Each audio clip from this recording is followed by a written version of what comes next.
کیا آپ جانتے ہیں کہ فرعون کی لاش کو میوزیم میں کیوں رکھا گیا؟ ہزاروں سال پہلے کی بات ہے جب اللہ تعالیٰ نے حضرت موسیٰ علیہ السلام کو وحی بھیجی کہ اپنی قوم بنی اسرائیل کو ساتھ لو اور اس سرزمین کو چھوڑ دو۔ جیسے ہی حضرت موسیٰ علیہ السلام اپنی قوم کو لے کر روانہ ہوئے، فرعون نے اپنی پوری فوج کے ساتھ ان کا تعاقب شروع کر دیا۔ راستے میں دریائے نیل حائل ہو گیا، آگے گہرا پانی اور پیچھے فرعون کا لشکر۔ لیکن اللہ کا کرنا دیکھیے، حضرت موسیٰ علیہ السلام نے اپنا عصا دریا پر مارا اور پانی دو حصوں میں تقسیم ہو گیا۔ بنی اسرائیل بحفاظت دریا پار کر گئے۔ فرعون نے بھی اپنے لشکر سمیت اسی راستے پر قدم رکھا، مگر جیسے ہی وہ درمیان میں پہنچا، پانی نے اسے اور اس کی پوری فوج کو اپنی لپیٹ میں لے لیا۔ اب یہاں سے شروع ہوتا ہے ایک انوکھا واقعہ۔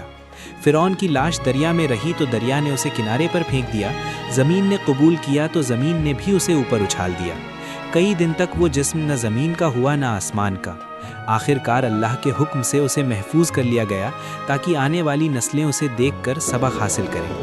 یہی وجہ ہے کہ آج بھی فرعون کی ممی قاہرہ کے عجائب گھر میں محفوظ ہے۔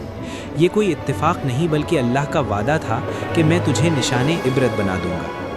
یاد رکھیے، اس کائنات میں ایک پتا بھی اس کی اجازت کے بغیر نہیں ہلتا۔ رب صرف ایک ہے اور وہ ہے اللہ۔ کمنٹ میں اللہ اکبر ضرور لکھیں۔